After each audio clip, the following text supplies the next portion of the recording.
I'm John Banther, and this is Classical Breakdown. From WETA Classical in Washington, we are your guide to classical music.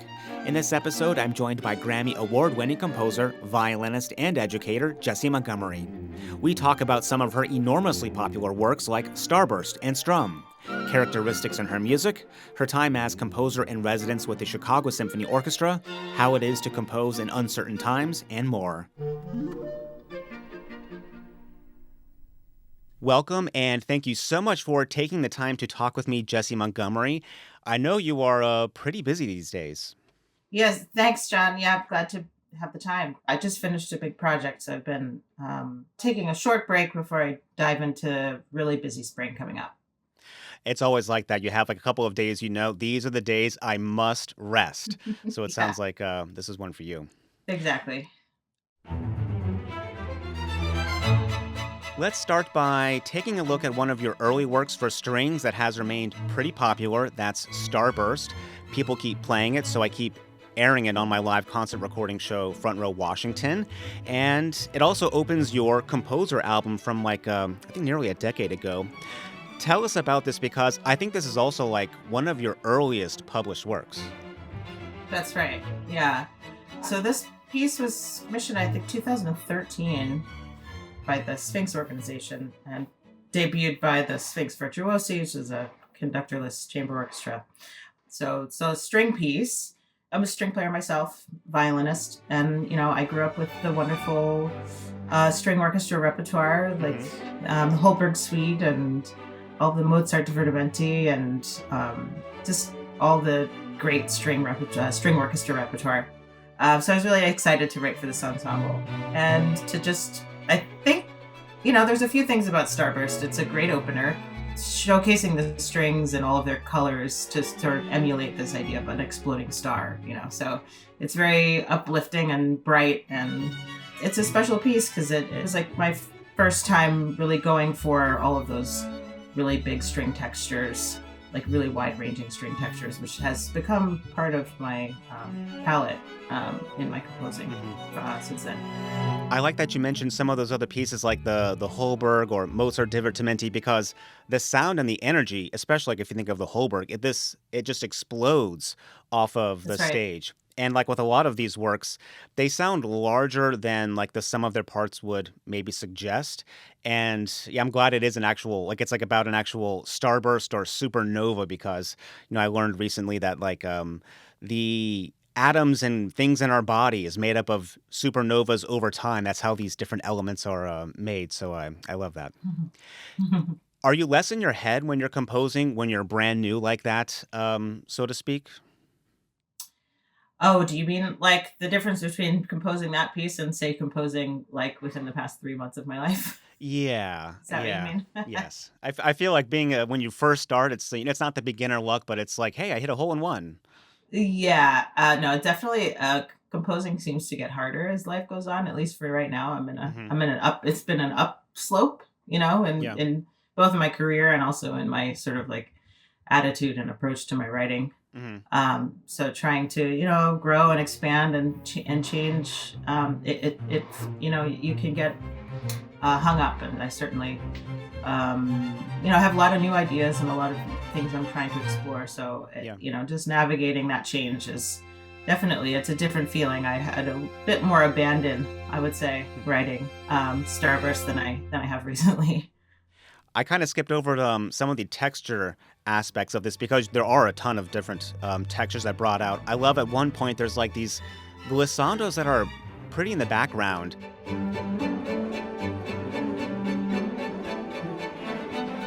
And I don't know if they're played closer to the bridge or further away that have this kind of soapy sliding sound. But I love how some of those elements are they're almost barely perceptible the first time you hear it. But the more you listen to it, the more you pick up on these little ideas.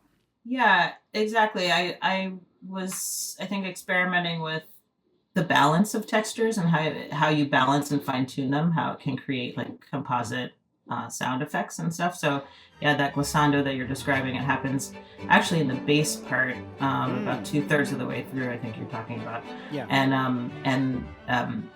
up in their higher register. So it is a little bit. It's an unusual sort of timbre Yeah. that pop, sort of it creates this interesting middle layer within the texture in that section. And going to more recent times, you were a composer in residence with the Chicago Symphony Orchestra. I think that ended in 2024 after 3 seasons. And I especially want for our audience to know, what is that? What does that actually entail?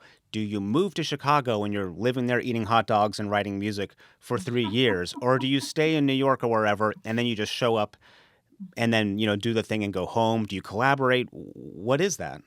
Yeah, that's great. Great question. Different composers in this role have done their residency in different ways. Sometimes people will move to Chicago and have it be an opportunity to get to know the city, and others will commute in and out to do the residency. But yes, it was a 3-year appointment. And for my first year, I was commuting back and forth from New York.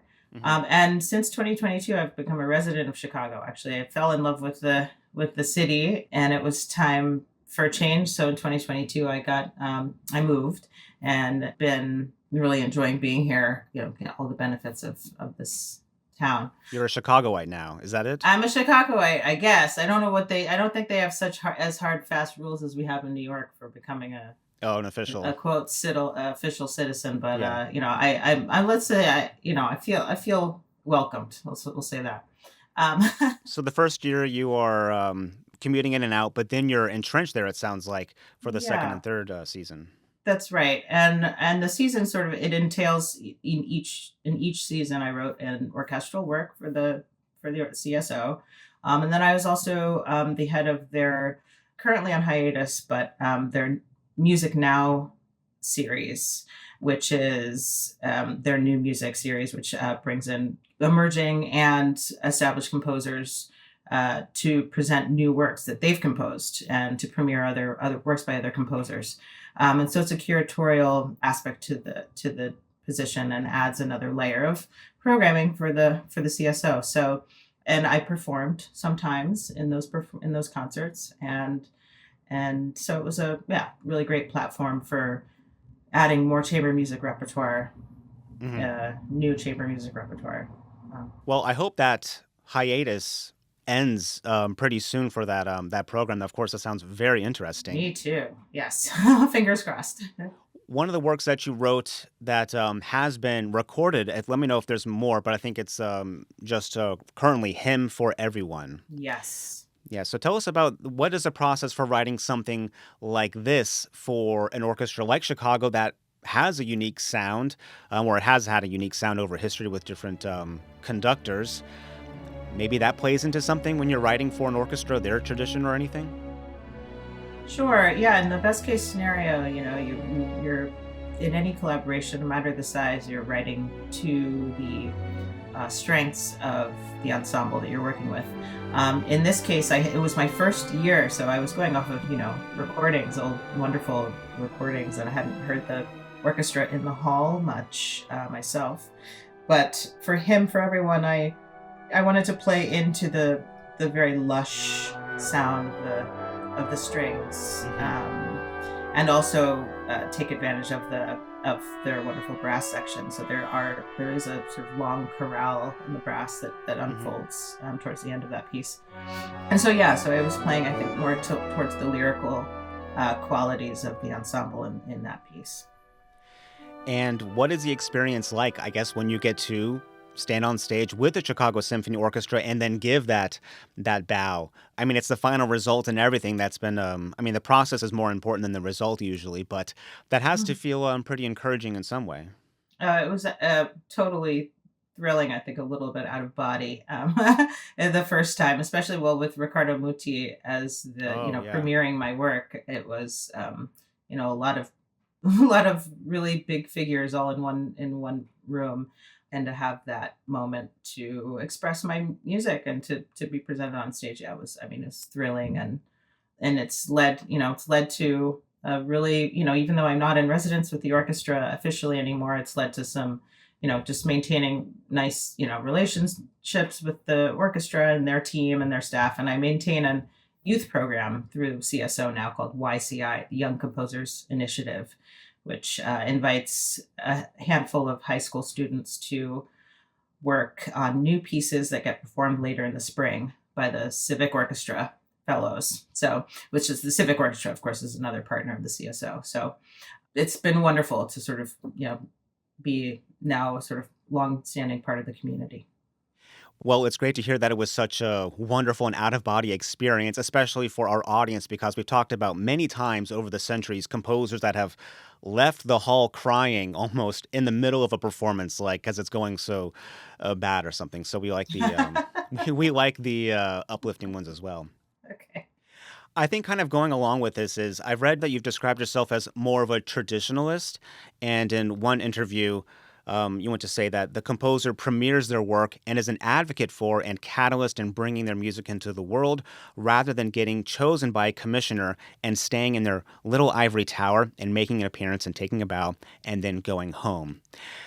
I really resonate with this in a sense because I feels like, especially in this country in the last century, we've increasingly pushed to this, composers are in ivory towers. And in some ways, maybe that's good for some, but it's also maybe bad overall. I don't know, but it sounds like you are thinking about things differently, more of the composer championing their own work. I'm thinking like the late Romantic period. Wow, that's really interesting to hear that. I don't remember saying any of that, which describes the past 4 years of my life, but that's Yeah. okay.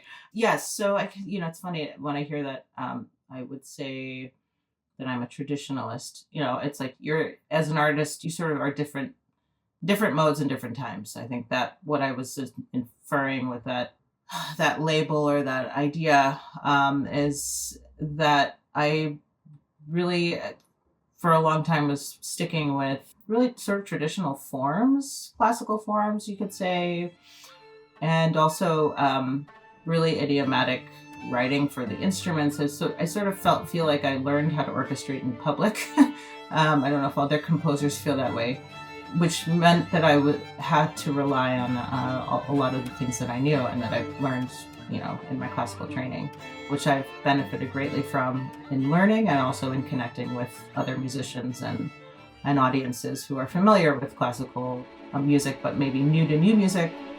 It created an interesting sort of sound and bridge, I think, for listeners who are skeptical about new music but want to hear something nice. I also find myself very interested in creating sounds that are lush and resonant. I mean that just in the physics of the sound, like it's filling the space in a certain way that connects. So maybe that's like the traditional part. Your question was so complex. I want to get to as much of it as I can. Well, it might have not been so clear. I guess I'm just asking. It sounds like you're approaching things a little bit more holistically, if that's the right thing. But Okay. you are there in Chicago. You are working with them. You are writing for the orchestra, for that sound, and for the people of Chicago. Not necessarily, I'm this composer. I wait till I get this commission, and then I go, and then I do this thing. Oh, you liked it? Okay, I need my 30 grand. See you Right. next. See you in 10 years, kind of Right. thing. Sure. Yeah. So ideally, like the path is building relationships. It's building Hmm. relationships with musicians, with your community. And I have another quote or saying that I have up on my website that is like, music is a community. You create your community through music, and that's just something that I've always done and I've always sought out. So yeah, I'm doing another version of that now here in collaborating with other musicians in Chicago as well. Other ensembles that have been longstanding here, like Third Coast Percussion. We just Hmm. did an album where they recorded two of my works that have been Grammy nominated this year, and Congrats. thank you. And some other wonderful ensembles like Decomposed, which is Hmm. a string quartet, and Noise Quartet, which is a saxophone quartet. Lots of wonderful, wonderful groups here. So, Oh, but real quick, what's the name of the pieces that were Grammy nominated with Third Coast sure, Percussion? yeah. Those pieces with Third Coast are Study Number 1, Hmm. and the other one is called Lady Justice / Black Justice, the song.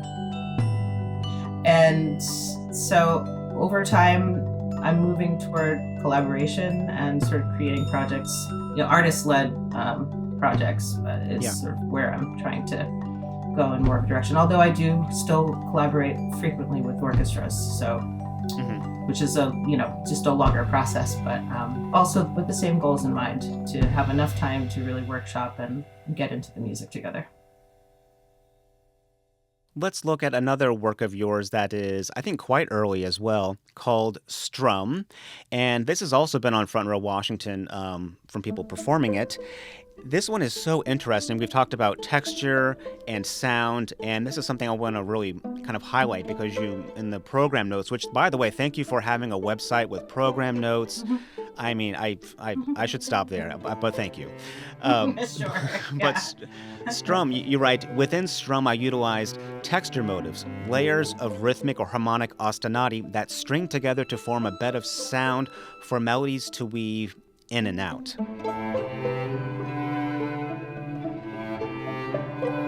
And also, this is a literally a piece about also strumming, like guitar or string-like instruments as well.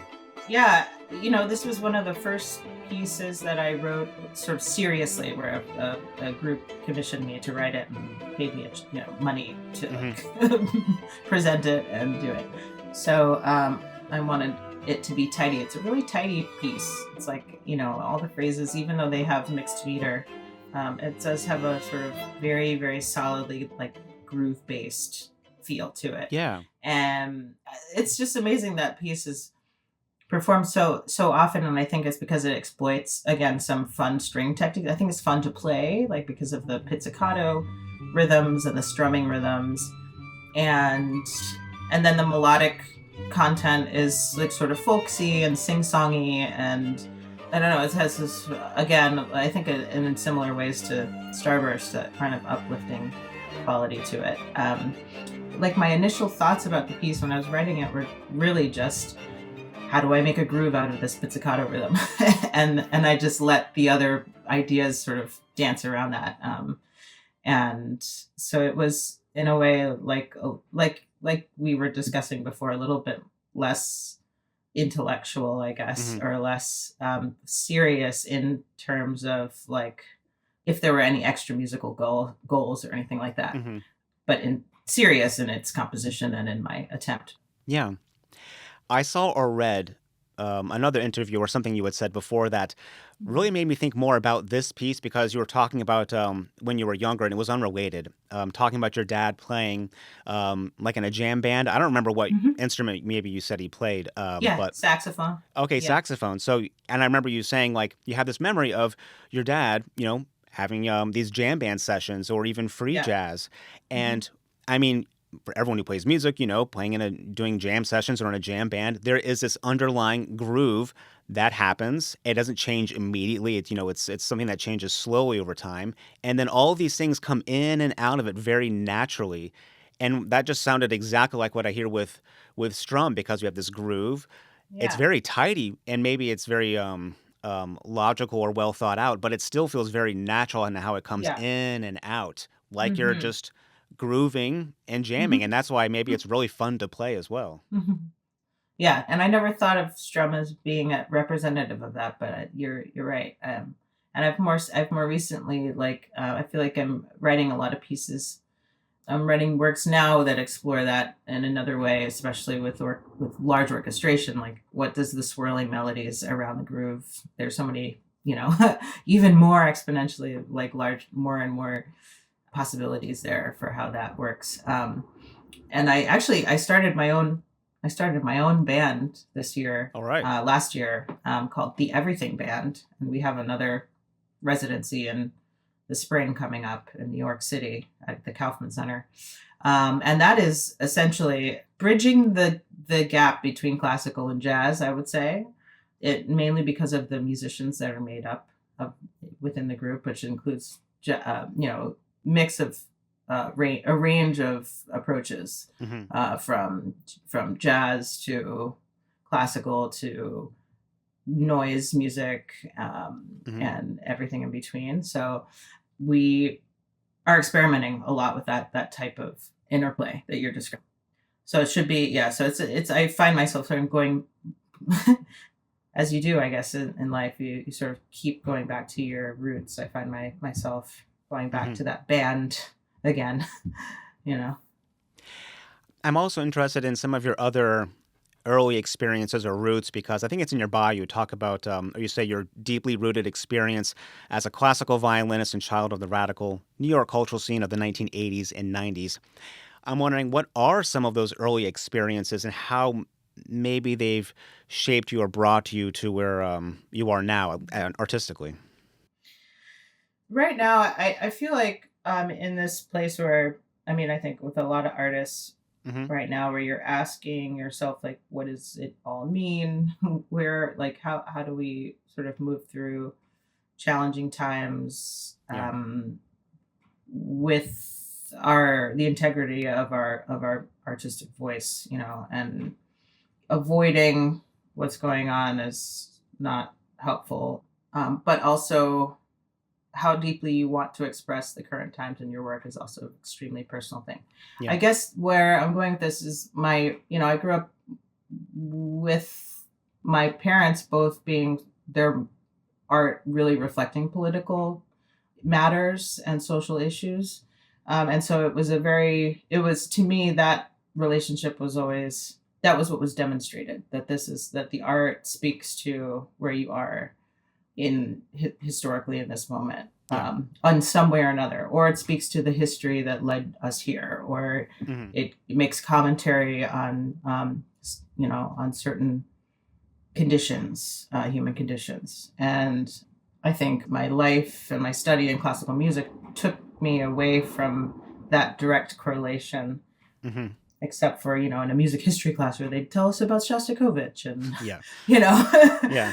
and all, but it's like, understanding how it speaks to you as an individual, and as an expressive person is only a, Yeah. it's as I grow as an artist, that becomes more, those two worlds come more together. So I'm writing music right now that's, I think, again, asks that question: what is it that's important to speak of right now?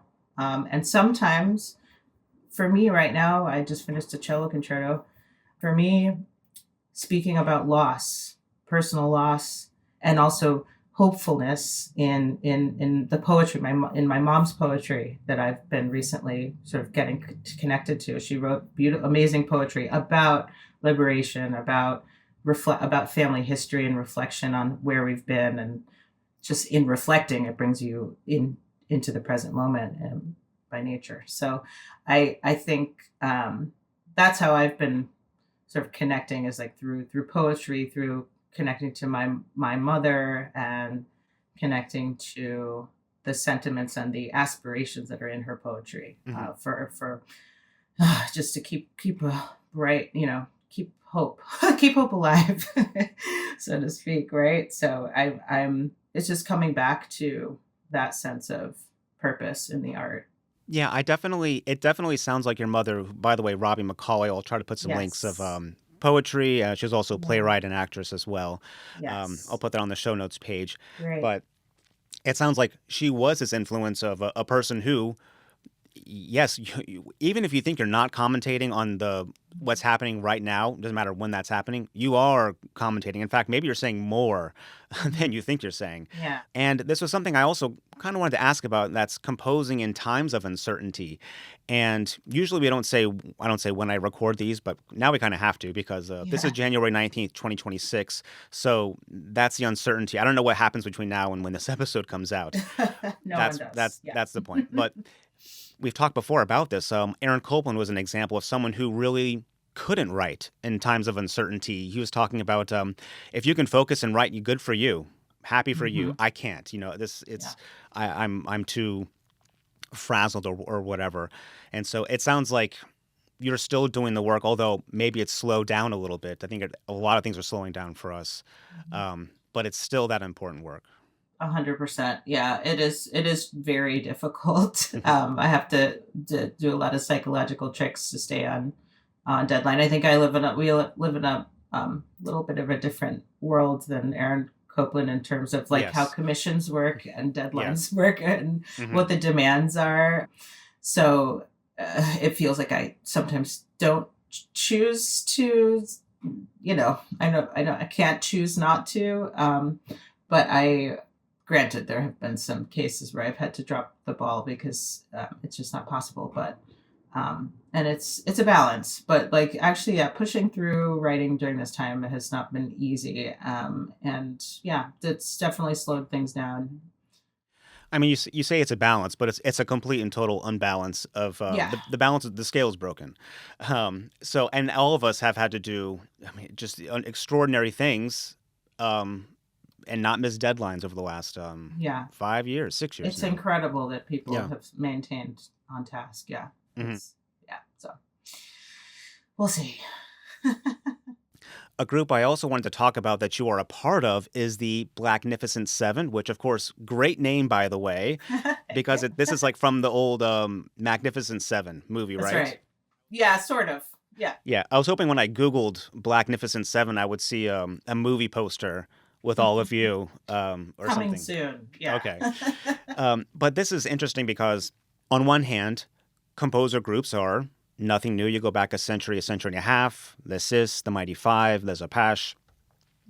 And thinking about the United States in the last century, composer groups and groups like this have been important for mostly like non-white communities and staying together and doing their own work.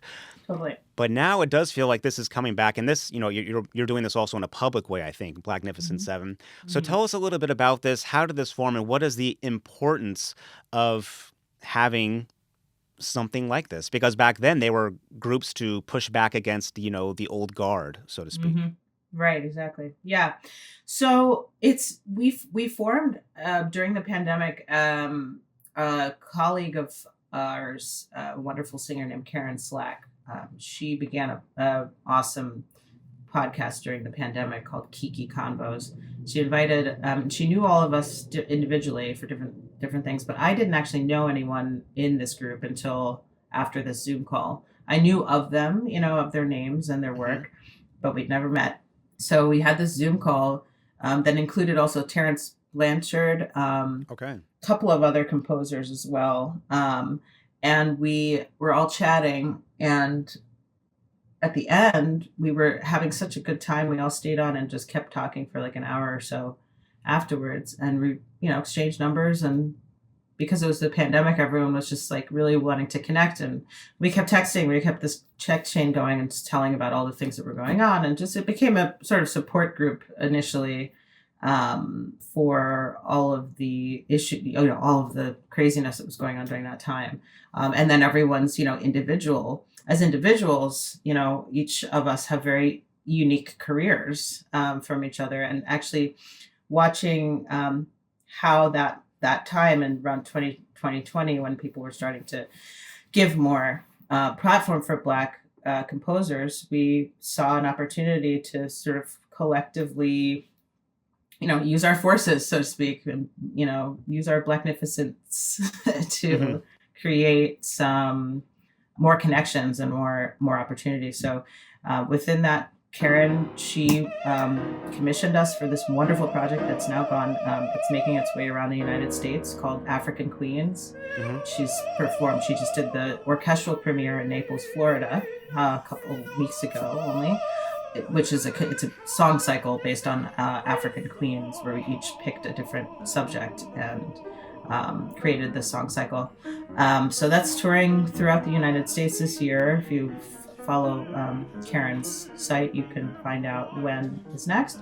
And then also just different ways that we support each other through advice about publishing, advice about how to submit certain types of proposals, just other kinds of support. And we're currently working on a project that we hope to provide funding for an emerging composer, an emerging Black composer, Hmm. to write a piece for. It's all being worked out right now, so I don't want to give away too many details. But we're, Of course. in general, I'll say, looking for opportunities to provide support for upcoming composers of color. Okay. So that is all, and it gives us, we're more empowered and emboldened when we're feeding off of each other in a special way. So, no, it's been an incredibly supportive and a generative space for all of us. Yeah, and yeah, you're stronger together than you Yeah, are separated. And it's also, I mean, right. all these wonderful things, but it's also protection against Hmm. is so and so publishing giving you a different fee than this Right, person. exactly. Yeah, exactly. And we do talk. We Yes. do talk. Yes. That's very, very important. Another work I want to talk about. I don't want to run out of time before we talk about this. Your duo for violin and cello. I really love this one. You wrote this one, or it came out in like 2015, and I find it interesting in a couple of ways. One, the description is quite simple. The piece was written for my friend and cellist, Adrian Taylor. The piece is meant as an ode to friendship with movements characterizing laughter, compassion, adventure, and sometimes silliness.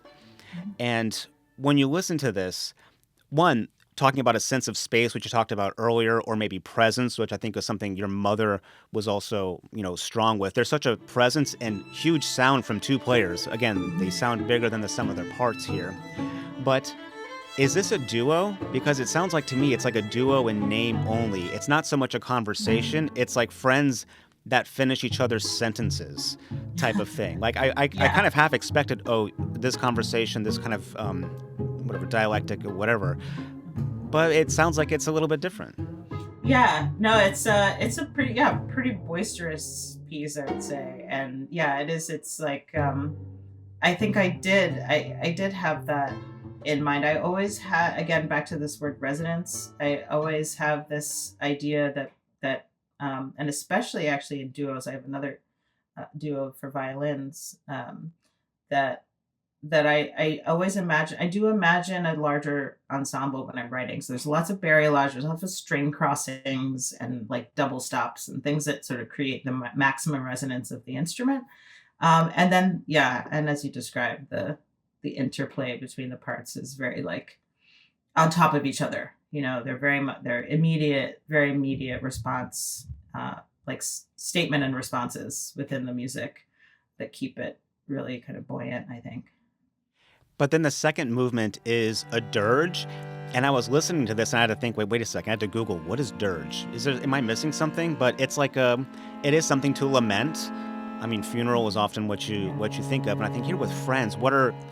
one, it sounds like you've come together, not two people. This is one person or one entity playing these long drawn out sounds. But what is being lamented? I was also wondering, is it the time apart Yeah. or Mhm. life goes Yeah. on or something? Yeah, or it's I actually I want to share with you. I think do you have there are also subtitles to these movements that Oh, I I think eventually made it to one of the recordings, but I'll give them to you now, which might give a little context here. perfect. So the first movement subtitle is Antics. Okay. The second movement is In Confidence. So, as in confession or sort of telling somebody Oh. something deeply Mm. um, painful that Yeah. is held in confidence. Yeah. And then the last movement is called Serious Fun. Okay. Well, that makes it a lot more clear. That yet some these it's really hard now with these streaming websites and everything. Oh, But I know, it's terrible. Yeah.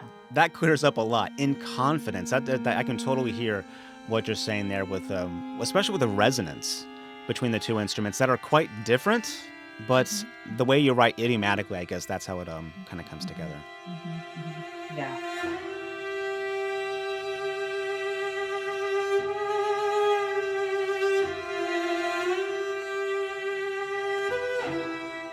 And the last movement, serious fun. It does sound like serious fun, broad sweeping sounds, and then you get like this. I think we talk about it a lot, like the ponticello brittle sound. Maybe Hmm. at times you Yep. play closer to the bridge. Yep. Yeah, it's the where the bow comes closer to the bridge, and the sound goes in and out from that sound to the regular sound, which adds, I think, just to the colors Hmm. and the sort of wildness of it.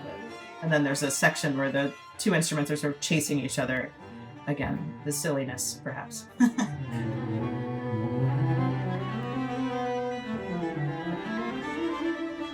it's just a lot of fun. Sometimes music is just, I don't want to say like it's not deep or something like that, but this is just one of those things that is beautiful. It works, and it's also I don't know how I would feel putting this together. It sounds like that takes a lot of work as well. Yeah, it's not an easy piece to put together. Yeah, No. The last movement mainly is the one. Mm-hmm.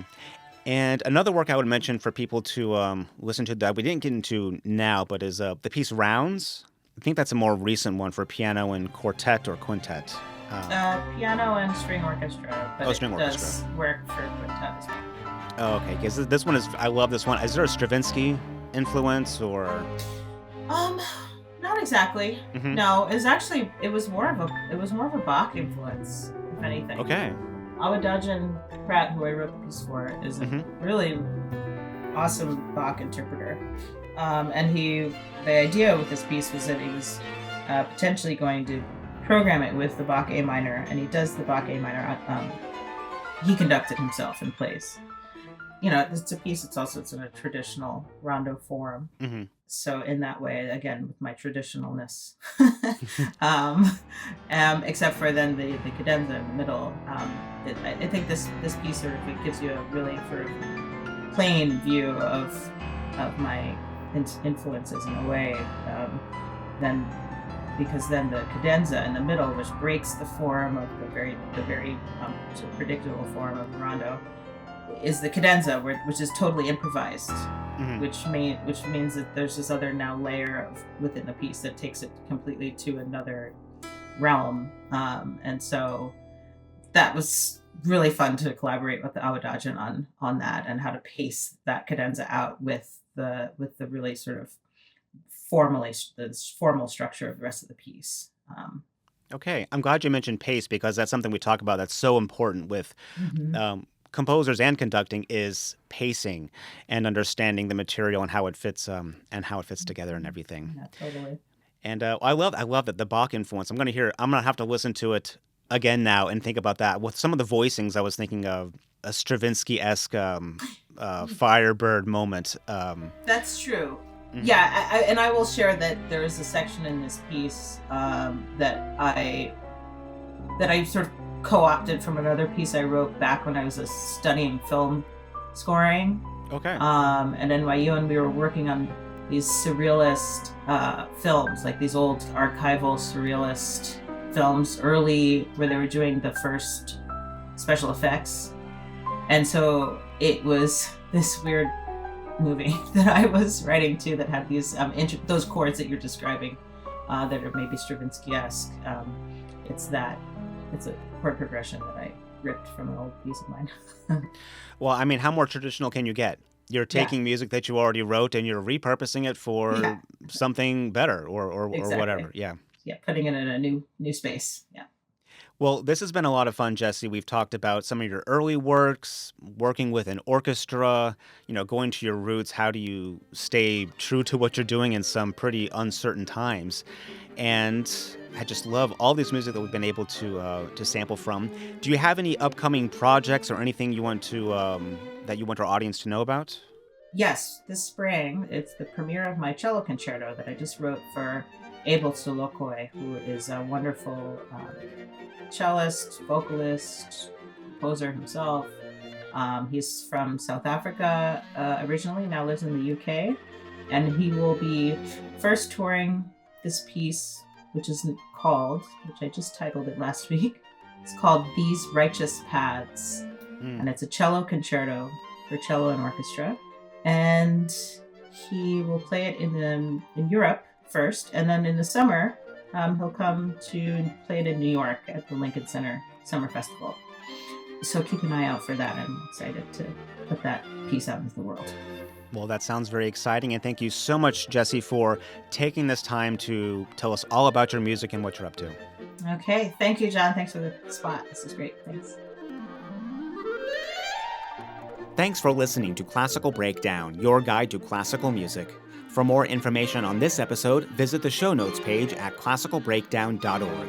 You can send me comments and episode ideas to classicalbreakdown@weta.org. And if you enjoyed this episode, leave a review in your podcast app. I'm John Banther. Thanks for listening to Classical Breakdown from WETA Classical.